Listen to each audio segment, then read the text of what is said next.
can all join palms and repeat after me. I take refuge in the Buddha. I take refuge in the Buddha. I take refuge in the Dharma. I take refuge in the Dharma. I take refuge in the Sangha. I take refuge in the Sangha. Keeping the palms joined.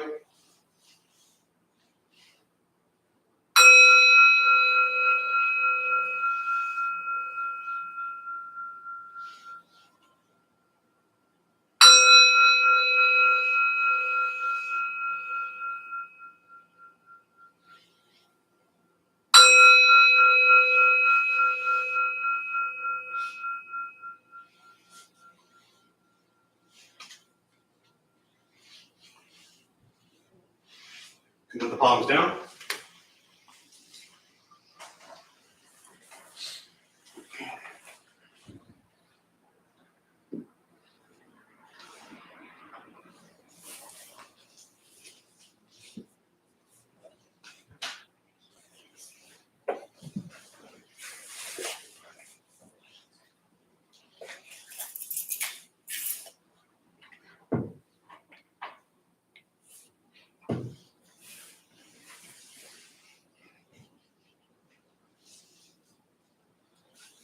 All right, good morning, everybody. Good morning. Nice to see you all here. Thanks for showing up on a Saturday morning. Apparently, as usual, you have nothing better to do than come here, so glad you're here. It's always interesting at the beginning when we join palms, and especially if you're here for the first time and all of a sudden you walked into some place and some stranger told you to join palms, and then they told you to take refuge in something, and you're already like ready to run at that moment in time. And what does the word refuge mean to you all? When you hear that word? Shelter. Say again? Shelter. Shelter? What else? Safety. Safety? Peace. Peace? Anything else? Comfort. Comfort? Belonging. Belonging? Yeah. And I think when we look at taking refuge, it's important to first understand, like, what does that actually mean? Right? I mean, some of you may have been coming here for years, and if you didn't come on a night that I talked about this, you would have been joining your palms and saying these things for years and have no idea what they even are. Unless you followed my guidance and Googled it, then you would figure it out. But yeah, safety, comfort, protection, shelter, peace, belonging, I think you said. Yeah. That's the start of it, is to understand what that word refuge means. And then from there, we're looking at, okay, well, what are these three things that we just recited that we're, in essence, working towards with those things? And when you say I take refuge in the Buddha, that can be kind of scary, because initially it could sound like you're finding safety, comfort, protection, belonging, etc., in somebody that died a very long time ago. And he can't help you today. I'm sorry. I mean, I wish he could, and I'm sure he'd love to, but he died 2,500 years ago. So when we take refuge in the Buddha, what we're actually taking refuge in is what's called bodhicitta, often referred to as Buddha nature. And what this means is that we, just like Siddhartha Gautama, who was called the Buddha, have the ability to awaken, meaning suffer less. Anyone here would like to suffer less on a day-to-day basis? That's pretty much, the reason people show up. And so we find safety, comfort, protection in the reality that if we practice, and with practice, we can wake up to that Buddha nature that's within us. The Buddha was just a human, wasn't a god, wasn't some dude floating in the sky, just a human. He woke up, he ate, he went to the bathroom, he slept just like we do. He maybe slept better than some of us, but that was his life. And he figured out how to end suffering. So that's what we practice, is to figure out how to, as I usually say, suffer less.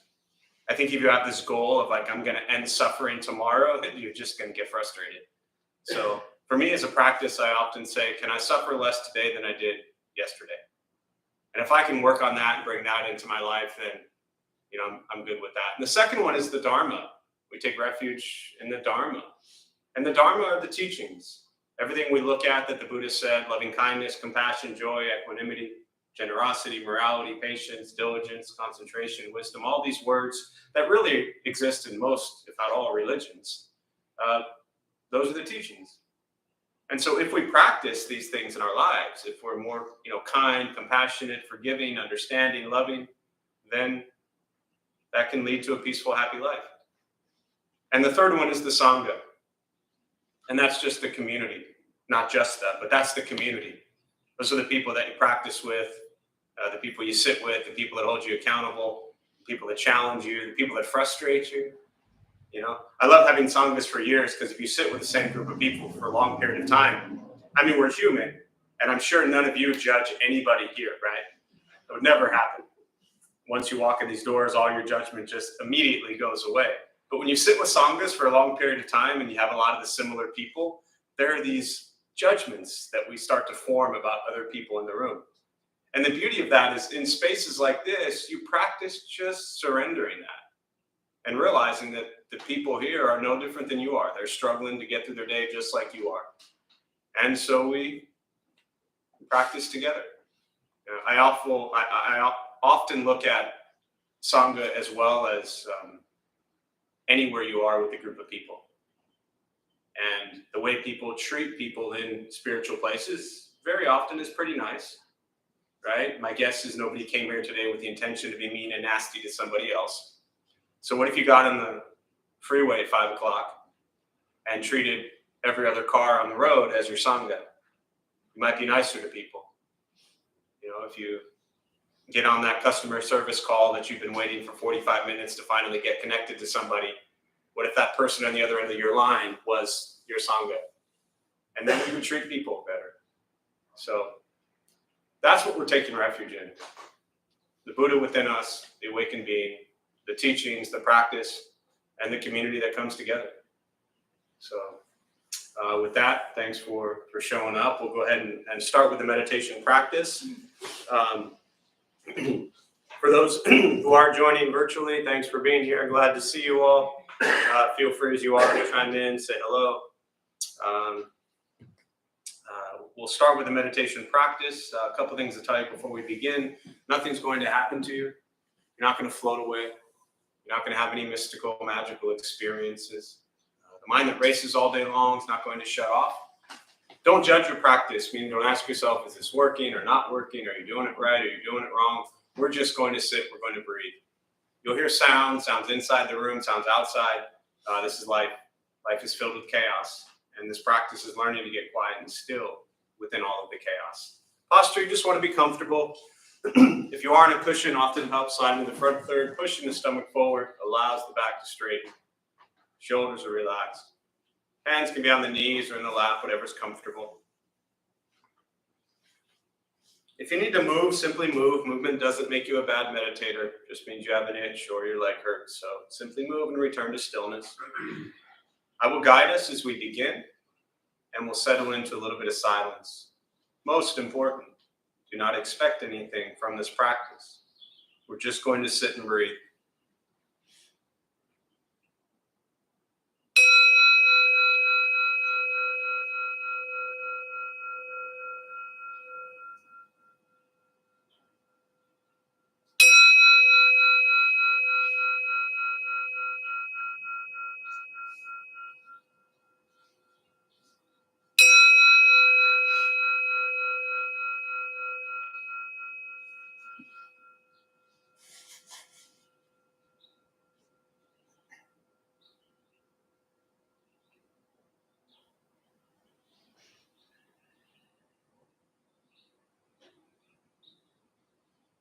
And starting with the eyes closed if comfortable, or slightly open. Mouth is open or closed. Start with taking 3 deep breaths, slowly.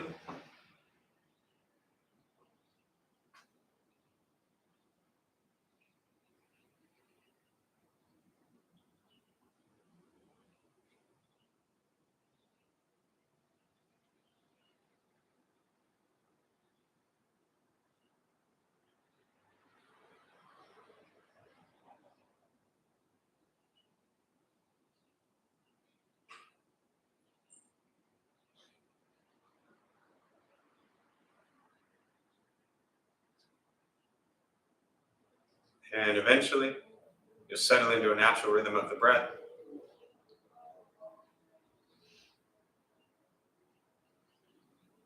Going throughout the practice, you'll hear sounds. These are not distractions, not disruptions. Simply what's happening around us as we sit.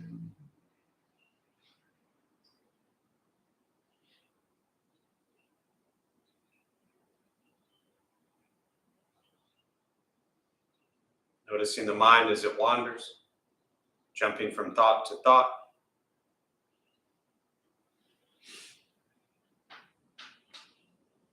Start with gently guiding the attention, focus, to the stomach or chest.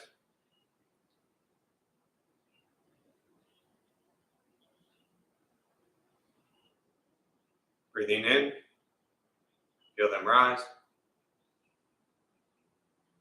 Breathing out, they fall.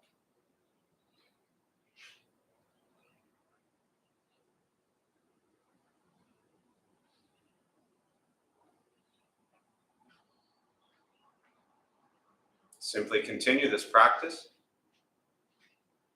observing sensation of breath.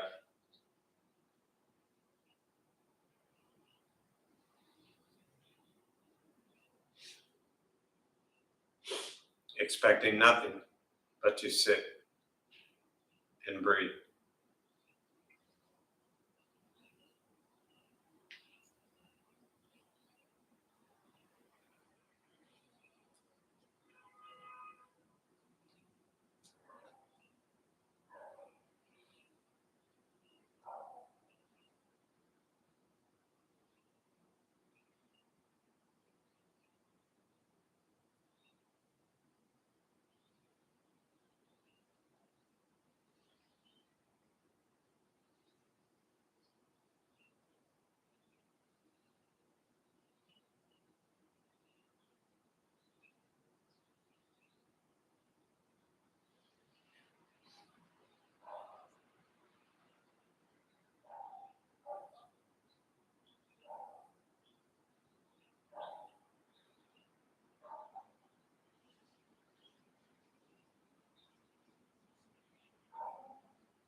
As the mind wanders, lost in thought, recognize it. Release that thought. Return attention, focus to the breath.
Breathing in, follow breath in.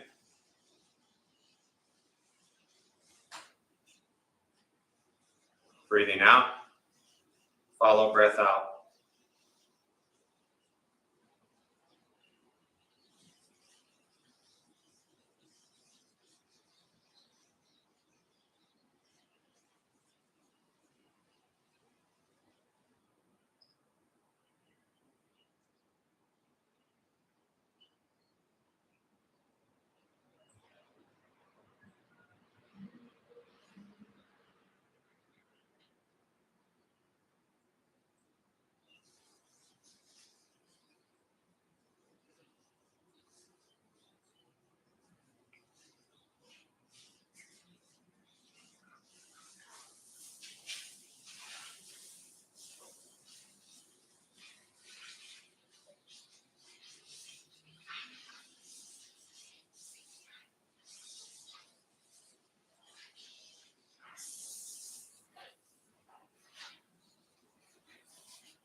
Letting go of expectations. Letting go of judgments of the practice. Just sitting. Breathing.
Keeping the mind alert.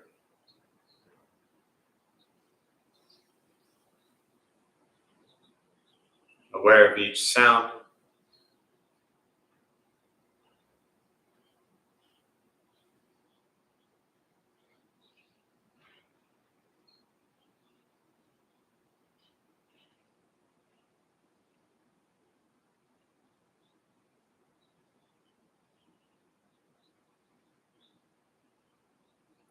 Each thought.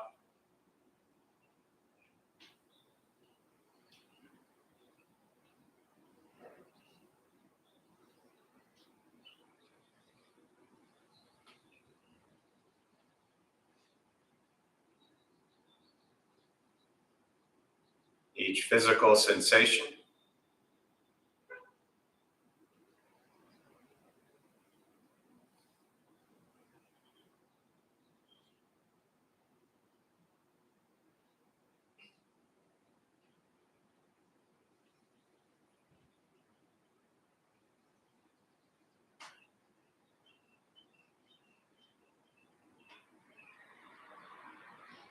Yet concerned with nothing but sitting,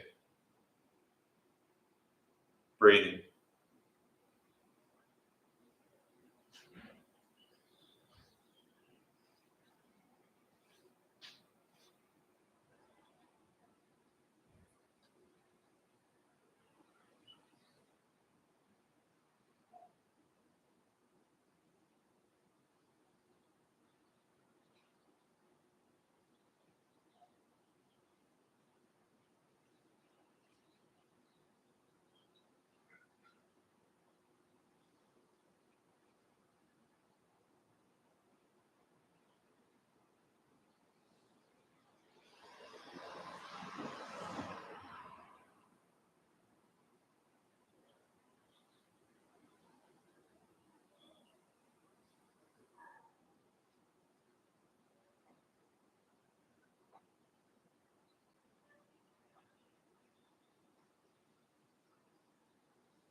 And with the body still, rested,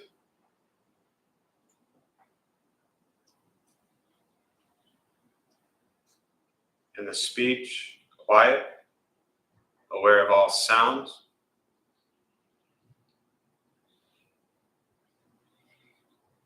and the mind learning to settle.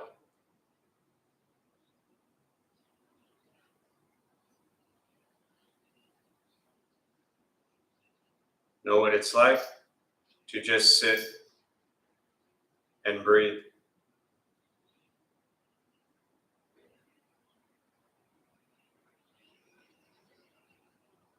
Knowing with each breath, there's nothing else to do.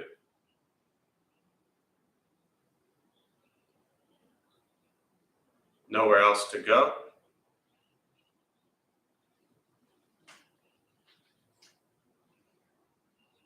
And no one else to be.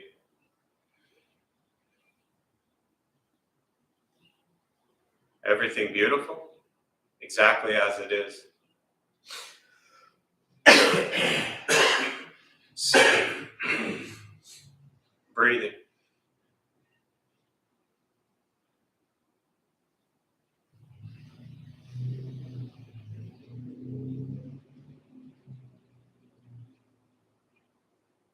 And once again,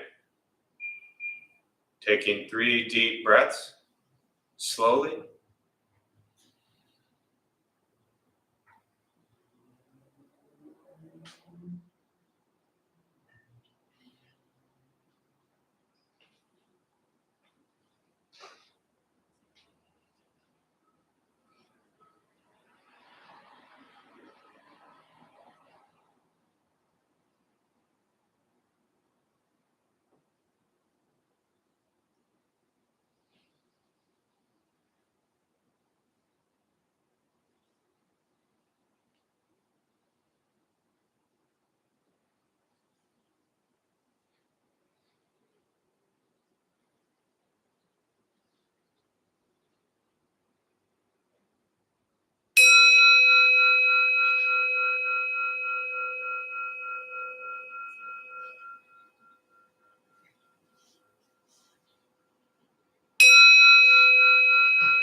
And as you slowly open the eyes,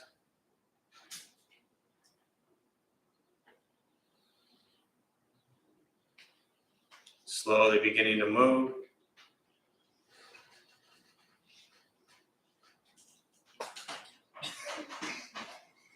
Most important, with the practice of meditation, is to recognize how you feel now, immediately after.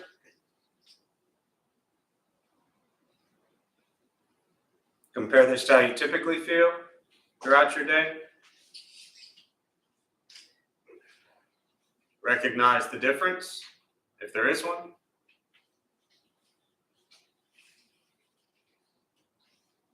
Ask yourselves how you prefer to feel every day for the rest of your life.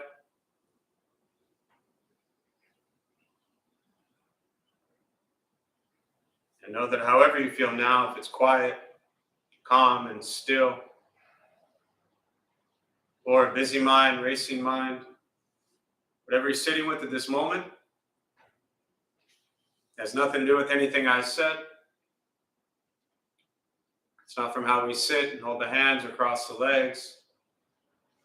It's not from the sounds around us or anything else for that matter. It has everything to do with your own mind and your own mind's reaction to an external condition. This is what the Buddha called pratitya samuppada, means dependent origination. This is the basis of the Buddha's awakening. The word Buddha simply means awakening. He was a human being, no different than any one of us, who began to understand why he suffered, why he got angry, sad, depressed, stressed, anxious. He began to understand the causal relationship of all phenomena. And what that means, very simply, for all of us, regardless of where you come from or what you believe in or where you think you're going, your whole life is filled with things that happen. You react. More stuff happens, more reactions. That's it. This practice is learning what it's like to respond to something quietly, peacefully, still. Because for most of us, the way you feel now is quite different from how you feel after every other 20-minute period of your life. And so all we're working on is closing the gap to where the way you feel now is closer to how you feel always. Just as driven, motivated, productive, successful, whatever that means to you in your respective lives. But with a mind that's steady, clear, focused, distracted by nothing, disturbed by no one. Imagine going a day without being disturbed by someone. Imagine going an hour without being disturbed by someone. It's not even noon, you got all day. Meditation is not an escape, as often people think it is. If your life is a crazy, hectic, stressed out mess, this isn't going to fix that. This helps you become aware of why your life is a crazy, hectic, stressed out mess, so you can then begin to make changes. Meditation is direct perception into the present moment. And very often that present moment is filled with difficulties, conflicts, challenges, frustrations, disappointments. So we're learning to be with life as it arises. Meditation is free. Buddhist practice is free. It's sitting, breathing, becoming aware of what you think, what you say, and what you do. And that's it. Once we stop trying to change, fix, control, manipulate everything and everyone around us, which is where we spend so much of our time, and we work on changing our mind and our reaction to the world around us, life gets simpler. But it is a practice. It's not a quick fix. It doesn't change overnight. But life keeps going on day after day after day. And if you learn to take care of the most important thing, which is your mental and emotional health and well-being, then the rest of your life can be more pleasant and more enjoyable. And guess what? If you take care of your mental and emotional health and well-being, guess who benefits from that? Other people.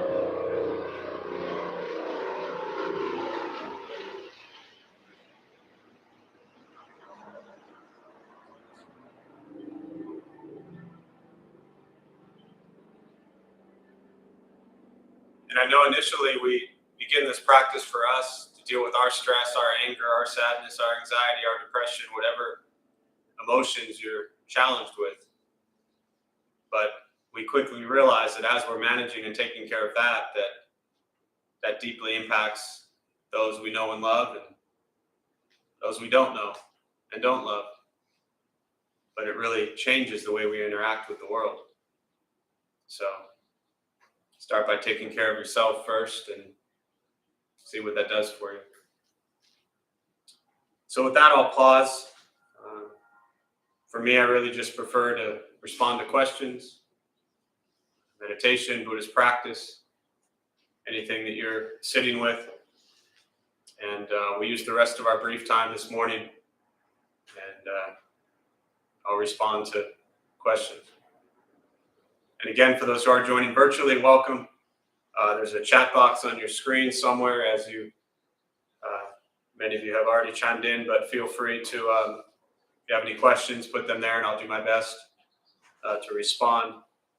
So we'll open up to questions.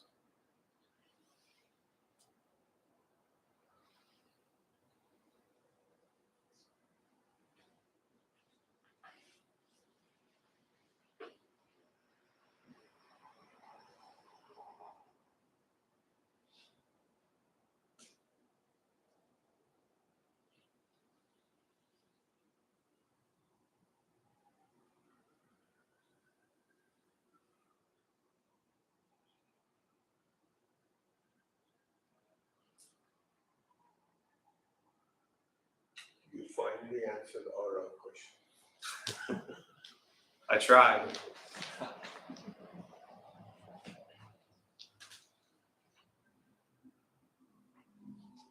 Yeah. I just want to share that I'm very grateful for the space and for meditation.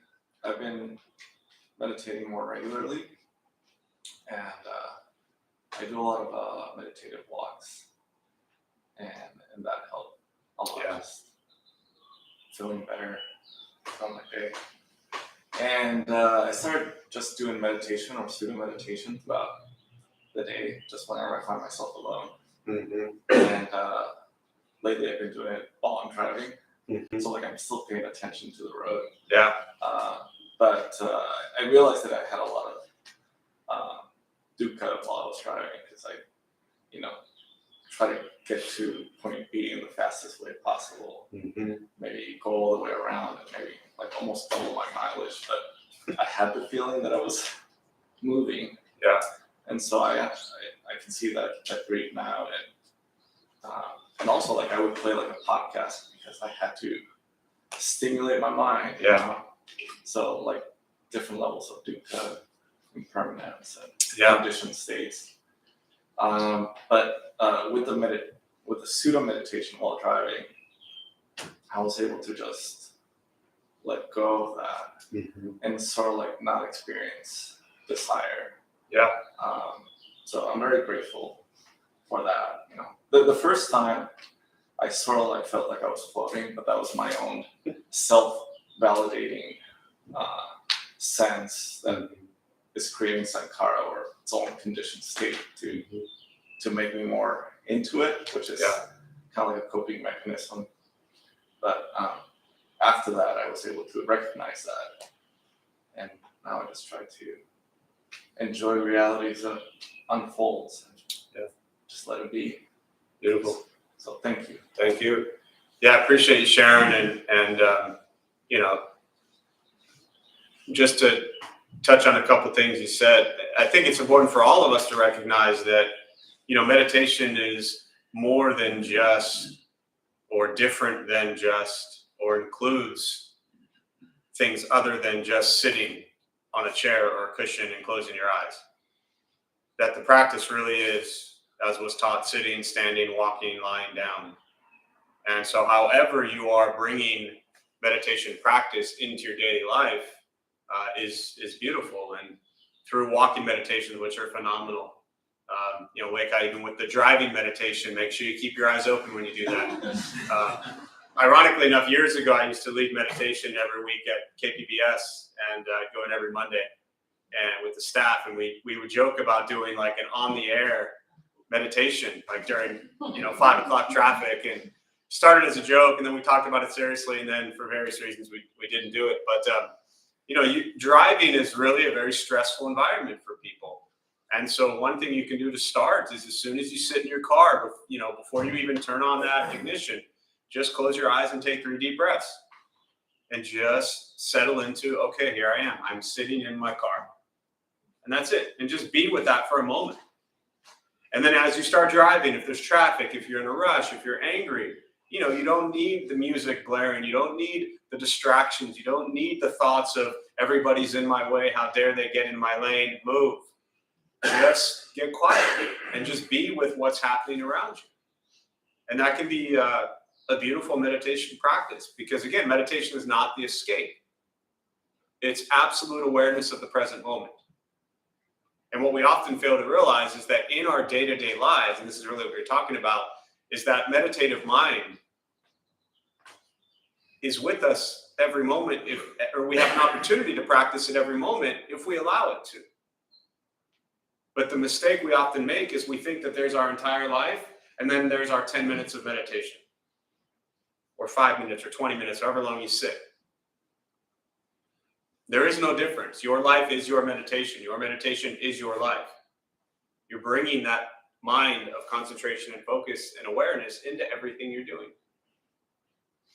And that's where you really begin to see benefit throughout your life. So thanks. Other thoughts, questions?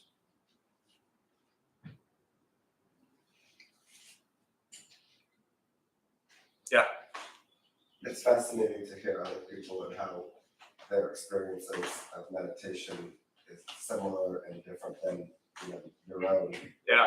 And I have done a fair amount of meditating on airplanes while I'm sitting there. And what I have been able to do is I know that my physical form is in that chair 30,000 feet up in the air, and then I try to find the space where I get rid of that airplane chair, and I get rid of the airplane, and you have yourself as like the human form just flying across, without anything else in there. And Yeah. it can be like I have found that I can also get out of my human form and visualize just my human form going through the air from wherever my soul is and looking there. This could be some sort of distraction, or it could be some sort of game that I'm playing with my mind to pass the time of the long flight, but it's peaceful. Yeah. And it brings me joy. That's great. Yeah, normally I try to repeat questions and comments for those joining virtually, but I'm not going to repeat either one of those. Yeah, again, a great example of just how we bring this into our life. So as I often say, we come inside these walls or wherever you go for meditation or yoga or whatever you do, but then how do you bring it off the cushion? How do you bring it off the mat? How do you bring it into your life? Because that's where the benefit is. Otherwise, we're always running to something to fix us and heal us and correct the way we are. So, yeah, thank you. Other thoughts, questions? Yeah. So I'm thinking about how trying to be in the moment, how to trust myself. I'm struggling with that, and also trusting others, and just being in the moment and enjoying. Sure. That moment with somebody. I have all those thoughts about self-doubt and can I trust them, myself, can I trust the other person? Sure. And I'm just wondering about if there's any thoughts Sure. around just being in the moment. So the question was around learning to be in the moment, trusting yourself, trusting others in the present moment, and that you're struggling with that. Yeah. So let me ask you this first. Do you like to try to control things? Absolutely. Absolutely. Can you say that louder, please? In case everybody didn't hear you. So what you're really addressing to start is your effort, intention, desire, craving, which as the Buddha taught all leads to suffering, to try to control things. As long as you are trying to control things, you're not going to do the first part of your question, which is how can I just be in the present moment?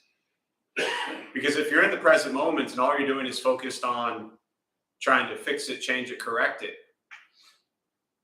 it can't happen. And I'm not even talking about trust yet. I mean, you brought up trust. We're not even at trusting yourself or others. You're too busy trying to manipulate things. Right? I mean, these practices, these teachings, I don't know you at all. And yet you were very comfortable with me calling you a manipulator and a control freak. Right? Right. So it's I've heard this question asked 1,000 different ways, but it's always the same thing.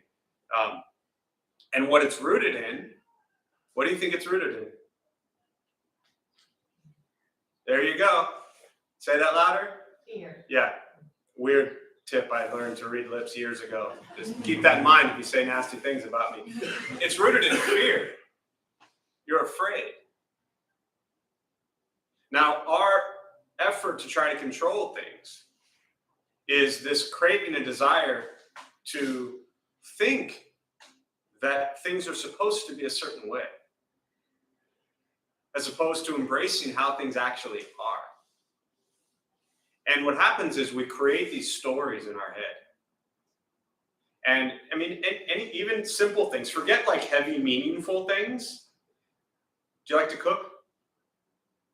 No. Okay. Well, let's pretend you like to cook. Have you ever cooked in your life? Yes, okay, so the one time that you cooked, right? Well, wait, let's go with this for a minute. Do you not like to cook because you think your food isn't good? Are you afraid of being a bad cook? No? Yes? She's saying yes.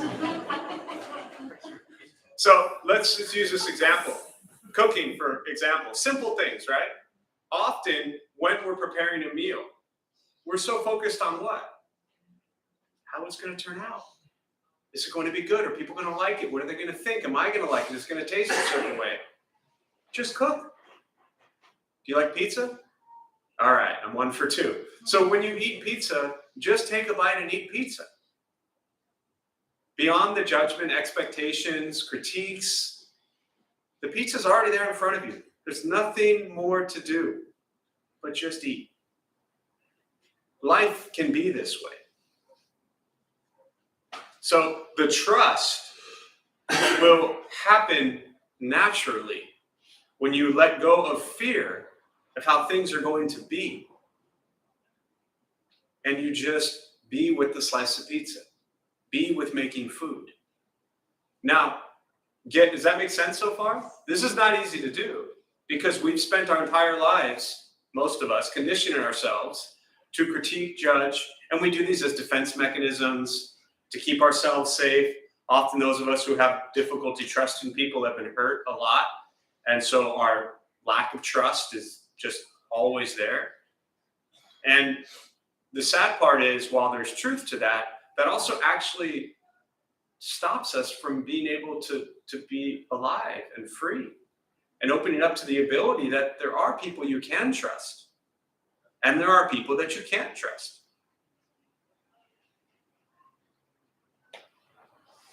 So I don't know if that's helpful at all.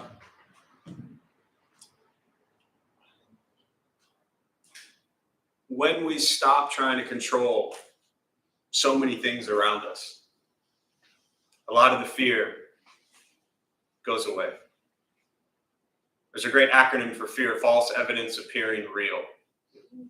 And this is exactly what's going on with lack of trust, is we're afraid that something or someone in the future is going to harm us.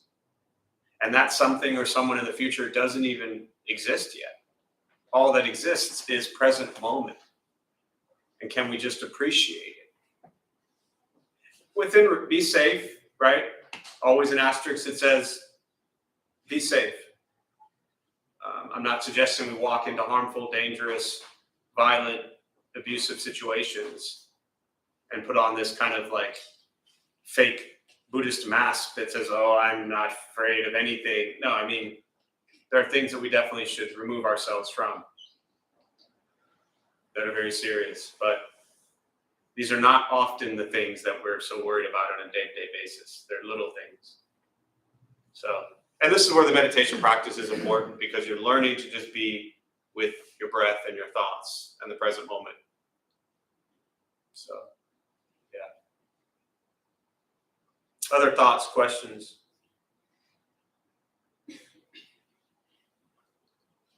Yeah. I have like a Buddhism history question. Yeah. From what I understand, the Buddha, the Buddhism is based off of human man, prince, had this experience, teachings, etc. Yeah, you summed it up quicker than I do. Have there been other historically recognized Buddhas Buddhas. throughout history? And if so, have any of them ever been women? Great question. So the first part was, and I always sum up the life of the Buddha, and I always say in like 60 seconds or less, and you did it in like 10, so that was phenomenal. But yeah, again, to repeat for those who maybe didn't hear it, the historical side, and I always say I'm not a historian, I've never studied Buddhism from that way. I'm not a scholar, but I know enough to at least address, many historic scholarly things. So the first part of what you're asking, yes, Buddha was a human 2,500 years ago, 500 years before Christ, was a prince, left the palace, roamed to the base of the Himalayan mountains when he was 29 for 6 years at 35, sat down and said, I'm not moving until I figure out why I suffer. And he sat, as they say, for 21 days, and he understood what he first taught, which was the Four Noble Truths. Life is filled with dukkha, which is suffering, discomfort, angst, and satisfaction. The second thing he says is the cause. That's our greed, anger, and ignorance. So we practice generosity, compassion, wisdom to overcome greed, anger, ignorance. The third thing he said is there's an ending to suffering. This is nirvana, liberation, freedom from suffering. And the fourth is the path. And this is the eightfold path, having correct views, thought, speech, action, livelihood, effort, mindfulness, and concentration. All of that's on Google for free. And so that's kind of the brief history of what you're asking about. And then just to touch on for really everybody, this guy, his name was Siddhartha Gautama. They called him the Buddha. The Buddha just means awakened one, okay? So after he taught, above the exit sign right there, there's a tapestry. That's actually the first turning of the Dharma wheel at Deer Park, where he taught the Four Noble Truths. And those are the 5 buddies that he, kind of the yogis he was traveling with, and he left them, and they thought he was a sellout and a traitor because he started to eat. And then they came back together, and they're like, there's Siddhartha. He's figured something out. Let's sit with him. He taught, they called him the Buddha, the awakened one, okay? What you're asking first is, have there been since that time any other Buddhas? No. The second part of your question was, if so, have any of them been women? But the first part of the question really addresses that, is that there have not been recognized any other, in the kind of scholastic view of Buddhism, Buddhas. Now, let me just kind of add to that. That doesn't mean there haven't been incredibly, what we would call enlightened beings, bodhisattvas, great nuns and monks and masters and teachers. And, you know, you have 2,000 years of women and men, nuns and monks, lay people and monastics that have been incredible practitioners, teachers of Buddhism.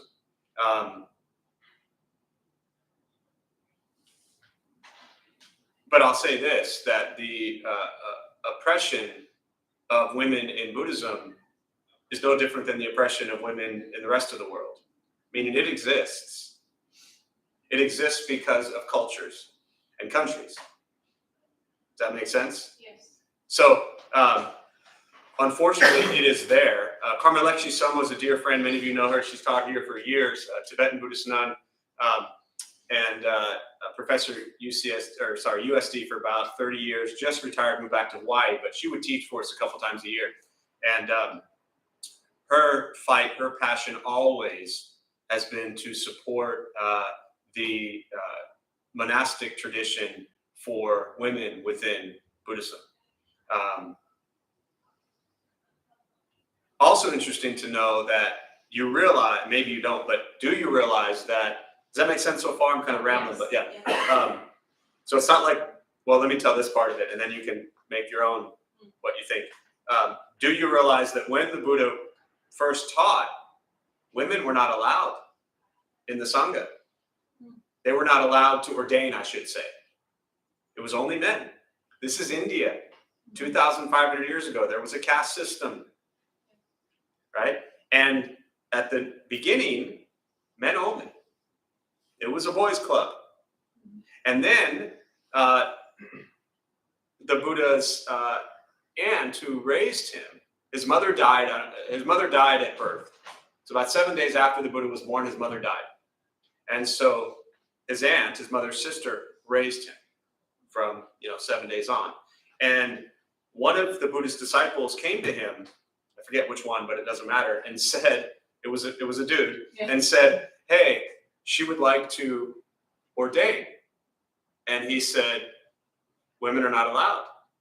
I'm paraphrasing, of course, this is a long time ago.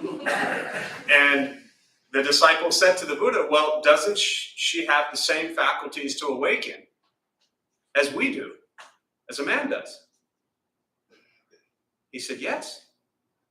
So at that moment, she ordained, and they then opened up, allowing women to ordain as nuns. So from that regard, very much a rebel and going against what the mainstream society thought and allowed and wanted at that time. So initially said no, then said yes, but then you have 2,500 years of cultures that have oppressed women, and that continues to this day. Very much so. And in some countries around the world, you'll see a stronger monastic presence from the women, and in some cultures around the world, you see stronger monastic presence amongst from the men. So it just varies culture to culture. But it's not as if the Buddha sat down again after that initial realization and he opened it up. It's also important to understand that which sits behind us here, the big statue in the middle, this is the Bodhisattva familiar with Kuan Yin. Kuan Yin's name means hear of the world's cries. And Kuan Yin in Buddhism, the teaching is that Kuan Yin hears all the suffering in the world and then pours out compassion to heal. And Kuan Yin transcends gender. So very often, kind of in Buddhist Google book land, you'll see Kuan Yin referred to as a female. And Manjushri of compassion, the body of compassion, and Manjushri of wisdom considered as the male. But ultimately, Kuan Yin is beyond gender. It is the essence and embodiment of compassion. So this is a little bit of info for you. Thank you. That's a lot. I see that. It's heavy. It's heavy stuff. Sakya Dita. If you Google that, that's Karma Lekshi's organization that she started. I can give you info on it when we're done, but yes. So hopefully that's helpful. Yeah. Other thoughts, questions?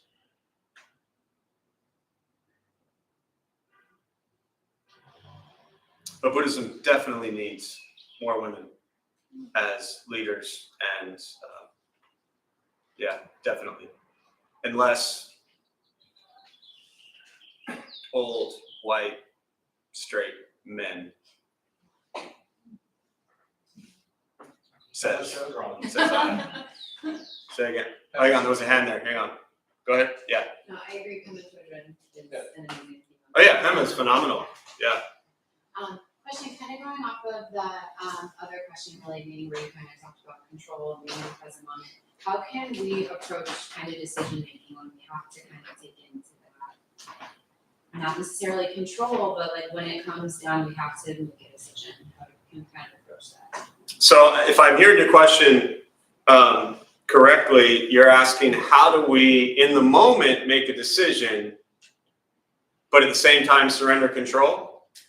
Yeah. Sounds like you're still trying to control. What I hear in that question, and I could be wrong, I'm wrong a lot, but what I hear in that question is I want to make a decision, but I also want to have control. I could be wrong, I'm just throwing that back as something to ponder. My master she always said, when you ask questions, don't look for answers, rephrase the question. So for me in a response, what I'm hearing is I'm going to make a decision, but at the same time, I'm trying to control something. So I want to make sure my decision is proper, which I can only do if I have control of a situation. There's a great teaching from Chogyam Trungpa, who was Pema Chodron's teacher. And he said, Buddhist practice is like you're on a tall building and you've jumped. That's the bad news. The good news is there is no ground to fall on. So it is absolute surrender to present moment. And understanding to your question that there are very important decisions that we make in our lives every day. Our life is nothing but a huge choose your own adventure book. You remember those books, right? And when you get on page 17 from page 6 and you don't like page 17, you can go back to page 6 and turn to a different page. That's a book. Life isn't that way. We make decisions and we have to live with them. And very often we make the wrong decisions in our choices and we have to live with them. So to me, I don't think the question is how do we make decisions? The question is, can we make decisions and understand that we have to live with the results or consequences, or what karma is, the law of cause and effect of those decisions.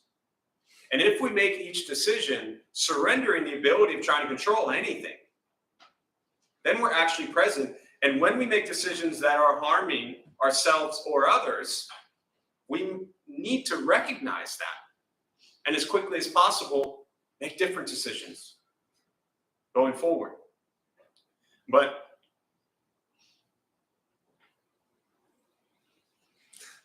still comes back to the presence.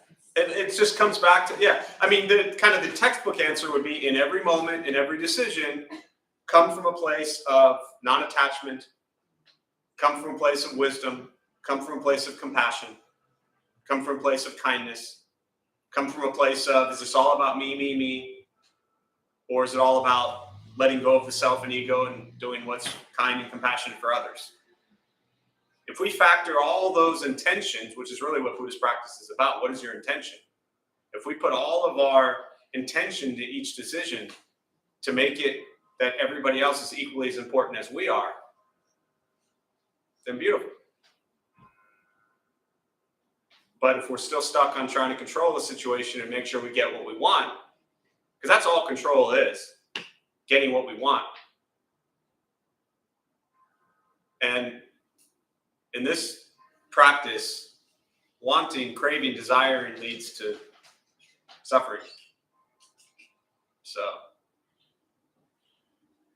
does that solve everything for you? Yeah. So simple, right? So I just noticed there's a handful of questions here. I'm gonna wrap up. We're gonna end a little early.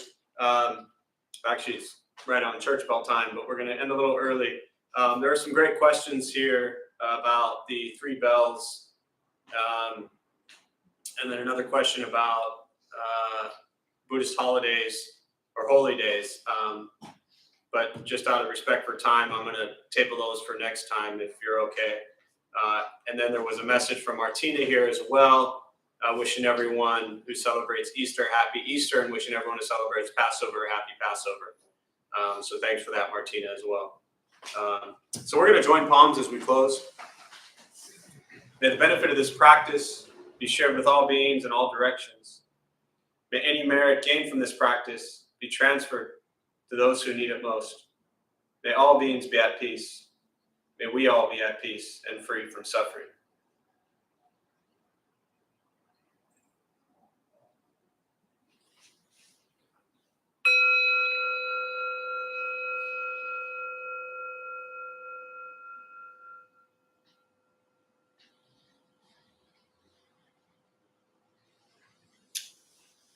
So a couple things before you head out. Thanks for being here. My name is Jeff. I'm a Dharma bum. We opened up this temple 17 years ago to introduce Buddhist practice to those who show up. Those of us who lead, we're not monks, we're not nuns, we're not gurus, we're not masters, we're not teachers. We're not looking for students. We're just practitioners. We do our best to take our unenlightened views of Buddhist practice and put it into terms that hopefully make sense to those who show up. So every night we have different practices going on, different people leading from different traditions. We have quite a large recovery sangha, so anyone battling addiction, drugs, alcohol, or anything for that matter, that meets just about every day, either here or virtually as well. There's a family sangha, so there's always something happening.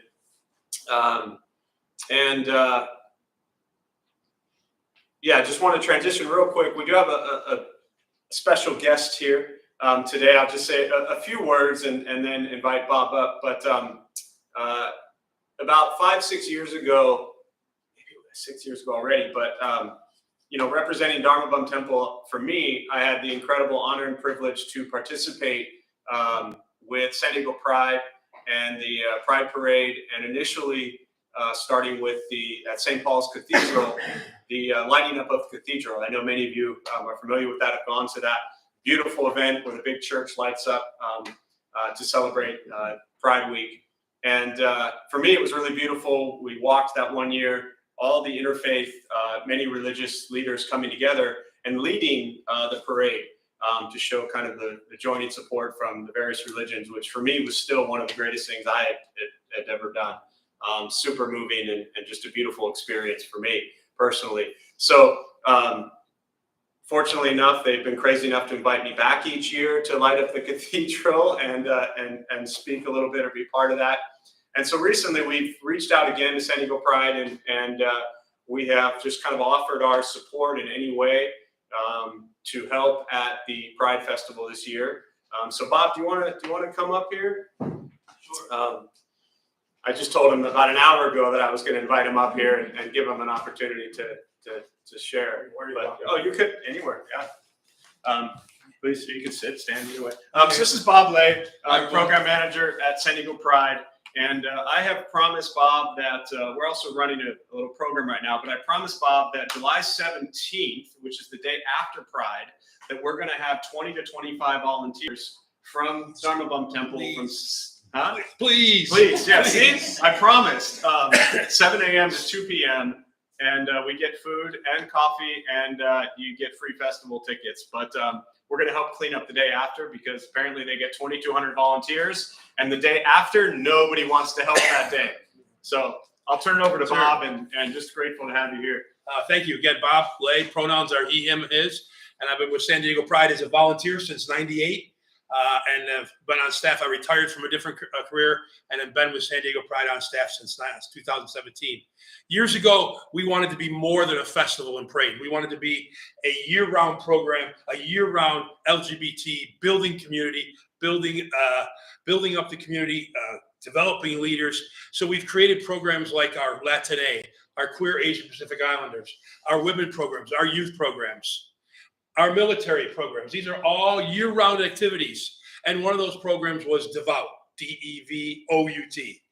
And it's through Jeff and St. Paul's and other LGBT faith leaders and allied faith leaders who have come together to show the world that being gay is not a sin. Being gay, it's often been certain religions that have said, we don't want you. We've never given up our faith in a higher power. So we're really proud that when Jeff mentioned years ago when they were using these religious freedom laws to really attack us, to show that the faith leaders and allied and LGBT faith leaders led our parade. So Devout is something that we're really proud of, and Jeff has been a part of that at Light Up the Cathedral. July 12th this year at St. Paul's. It's an interfaith celebration. We have Jewish, we have Buddhist, we have Native Americans and other faiths present. The other thing that we've recognized since the last few years is our community through pandemic and after has under attack. Our trans youth, children, adults, our drag community, again, under attack. And mental health is something that we all struggle with. And so we want to put that front and center. And this year at our festival, we are going to have a health and wellness area at our festival that's going to have everything with family health centers, health screenings, blood pressure, all sorts of things. And part of that, I'm really excited to say, is Nathan in the back. Nathan, you want to wave your hand? Right, okay. Nathan's going to lead our yoga program, and Jeff is going to lead our meditation program. So at our festival, which, by the way, we have a recovery village at our festival, and we have meetings, 4 meetings each day. But on top of that, at this wonderful music festival, Nathan's going to lead some yoga classes, and Jeff is going to lead some meditation classes. Again, that health and wellness, a part of us that we recognize in the LGBT community is vulnerable, not just LGBT, but all of us. So thank you for that. So long story to Monday. We use about 2,000 volunteers, give or take, throughout the festival weekend, setting it up, having the festival, and afterwards. And afterwards, we're the people that have been there all week, we're pretty tired, but we got to break it down and put it away and pack it up. So any help, and we can even be flexible on that time. If you want to come at 8, that's fine. You want to come at 9, because we're there till about 2, 3 o'clock. We get it done fast, but any help you can give us, we'd really appreciate it. I brought some stickers, I brought some stuff, and I'll leave them with somebody. Yeah, I'm going to meet with. Yeah, there's a couple of us, Justin. I saw Baxter come in. Great. Yeah. So we'll meet. Jeff, thanks. Thanks for inviting me today. Appreciate it. Thank you, everyone. You'll see info in the newsletters and social media and everything about, because I know all of you are you can't wait to get up on a Monday morning at 7 a.m. and help. So I appreciate all your help in advance. So thanks again, Bob. Okay, thank you. Thank you all. Thank you. And if y'all want to, anybody wants to garden outside, Felipe, can you maybe, because I'm going to meet with them a little bit, just get some people going to pull some weeds or anything right out front. So thank you all. Be well. Thanks for being here.